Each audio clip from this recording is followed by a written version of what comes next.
बिहार हमारा है, अब बंगाल की बारी है। नमस्कार, आप देख रहे हैं सिटी पोस्ट लाइव। मैं हूं सृष्टि राज। 14 नवंबर 2025 को शुभेंदु अधिकारी द्वारा किया गया यह घोषणा 4 मई 2026 को हकीकत में बदल गया।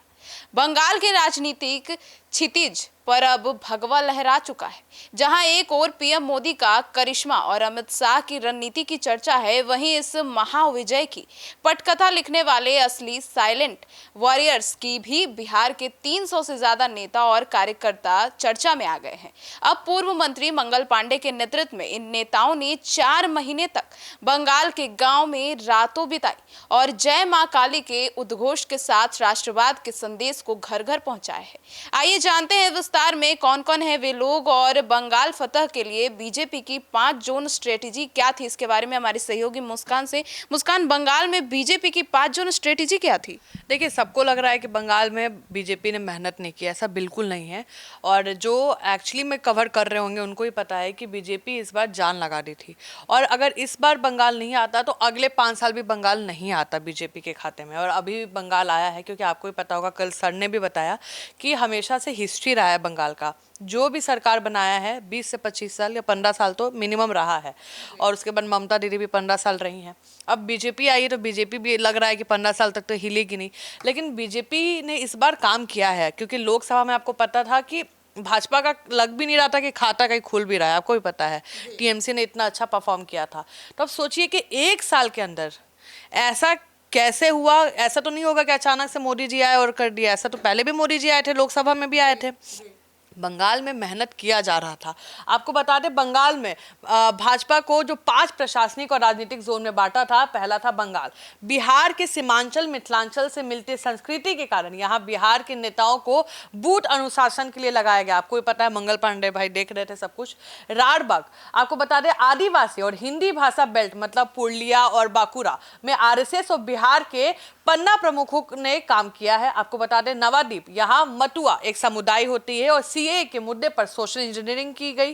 कोलकाता शहरी क्षेत्र में टीएमसी के माइक्रो मैनेजमेंट को भाजपा ने कड़ी टक्कर दी। मेदिनीपुर, आपको बता दें, ग्रामीण क्षेत्र में मैन टू मैन मार्किंग कर बूथ कैप्चरिंग रोकने पर जोर दिया गया, क्योंकि कहा जाता था कि बूथ कैप्चर कर लेते थे टीएमसी के जो लोग होते थे। तो अब उस पर भी ध्यान दिया गया कि कैप्चर ना हो रहा। और आपको याद होगा, जहां दिक्कत हुई थी वहां पे फिर से इलेक्शन हुआ था, आपको पता होगा। और उसमें आप सोचिए 1 बजे तक 55% से ज्यादा लोग ने वोट दिया था। अगर मान लीजिए वहां सच में कोई गड़बड़ी नहीं होती तो इतने लोग वोट देने आते नहीं आते, उसका विरोध करते हैं कि फिर वोट क्यों हो रहा है। लेकिन वहां पे देखा गया, कई जगह टेप लगा था, वीडियो भी वायरल हुआ और वहां पे फिर से चुनाव हुआ एज पर जैसे चुनाव आयोग ने बोला। और उसके बाद आप देख ही रहे नतीजा। तो मुस्कान, ऐसे में बिहार के कौन कौन से प्रमुख नेता इस जीत में शामिल रहे, भागीदारी निभाई? देखिए, बिहार के पूर्व मंत्री मंगल पांडे ने इस पूरी रणनीति का नेतृत्व किया। उनके साथ राजेश कुमार वर्मा, सुरेश चौधरी, जगन्नाथ ठाकुर, अखिलेश सिंह, राम सूरत राय, निक्की और मिथिलेश ठाकुर, देवेश कुमार जैसे 300 से अधिक नेता शामिल थे। इन नेताओं ने चुनाव में 4 महीने पहले ही बंगाल में डेरा डाल के रख दिया था। जी, मतलब मुस्कान, ऐसे में तो पन्ना प्रमुख मॉडल और बूथ विजय संकल्प क्या है? देखिए, भाजपा का माइक्रो मैनेजमेंट मॉडल है और इसमें वोटर लिस्ट के हर एक पन्ने के लिए, आप समझिए पेज के लिए, एक समर्पित कार्यकर्ता था, तैनात किया गया था एक एक जगह के लिए। और इनका काम उस पन्ने के 20 से 25 परिवारों से लगातार संपर्क साधना था। पोलिंग के दिन एक एक वोटर को घर से निकाल कर बूथ तक लेकर जाना था। बिहार के नेताओं ने बंगाल के स्थानीय कार्यकर्ताओं को इसी बिहार मॉडल पर ट्रेन किया। और देखिए, आपको भी पता है कि बीजेपी मैनेजमेंट बहुत अच्छा करती है, ठीक है। और चुनाव में बीजेपी से ज्यादा मैनेजमेंट आप किसी का नहीं देख सकते। आपको भी पता है, ये लोग दिन रात भाई इसी में रहते हैं कि कैसे जनता को बूथ तक लेके जाए। तो इनका जो मैनेजमेंट था वो बहुत पहले से ही चल रहा था। तो ऐसे में बीजेपी बंगाल में सांस्कृतिक पहचान को जो है वो मुकाबला कैसे किया वहाँ? देखिए, टीएमसी के बंगाली अस्मिता कार्ड को काटने के लिए भाजपा ने जय मां काली के नारे को बुलंद किया। देखिए, आपको बता दें, एक बड़ा नरेटिव चल रहा था, आपको याद होगा, मछली को लेकर। ममता दीदी ने बोला कि अगर बीजेपी आती है तो मछली खाने नहीं देगी, क्योंकि बीजेपी और आरएसएस का इमेज है कि भाई नॉनवेज वाला चीज़ ऐसा है। लेकिन बीजेपी ने कभी नहीं रोका। अगर आप नोटिस करिएगा, बीजेपी जहाँ भी है कहीं भी नॉनवेज खाने से नहीं रोका है। अगर आप योगी जी की बात करते हैं, उन्होंने इनलीगल शॉप को बंद करवाया था। आप लाइसेंस लेके चलाइए, इनलीगल जो वो होता है उसको बंद करवाया था। तो मछली के लिए फिर सारे बीजे आप देखे होंगे, सारे भाजपा जाके पहले मछली चावल ही खा रहे हैं बंगाल जाके। अरे देखिए अभी मछली खा रहे हैं, मनोज तिवारी भी फंसे इसमें, मछली चावल खा रहे हैं। रवि किशन बोले कि 4 मई के बाद क्या कहते हैं, पूरे भारत से हम दुगना मछली लाएंगे, सब मछली खाएगा बैठ के बंगाल में। तो मछली वाला नरेटिव तो वहीं हट गया। झालमुड़ी, नरेंद्र मोदी आके झालमुड़ी, देखिए वहाँ का एक बहुत पहचान है। तो नरेंद्र मोदी वेजिटेरियन है, तो झालमुड़ी खा के सबका दिल जीत लिए। जिस तरीके से आए, जनता से बात किए, आप समझ रहे हो, लोगों का दिल छू लिया। अरे मोदी जी आके झालमुड़ी खा रहे हैं, और बहुत अच्छा मोमेंट था वो। और इतना ही नहीं हुआ, अब झालमुड़ी के बाद आप सोचिए कि सब लोग मछली भी खाए। अब कलकत्ता में किसको पूजा जाता है? माँ काली। भाई फेमिनिन एनर्जी वहाँ पे, आपको पता है ममता दीदी रही हैं, और फेमिनिन एनर्जी बहुत ज़्यादा वहाँ पे हाई है, माँ को बहुत पूजा जाता है। तो भाई अब बीजेपी वालों ने पकड़ लिया कि माँ काली को भाई घर घर जाके बताना है कि अब बीजेपी को लाना है। तो बीजेपी ने जय माँ काली के नारे को बुलंद किया ताकि वे बंगाली परंपराओं का हिस्सा दिखे। साथ ही बिहार से आई मैथिली ठाकुर जैसे कलाकारों से प्रचार कराकर सांस्कृतिक जुड़ाव पैदा किया गया। भाजपा ने ये नैरेटिव सेट किया कि वर्तमान सत्ता बंगाल पर बिहारी विचारधारा थोप रही है।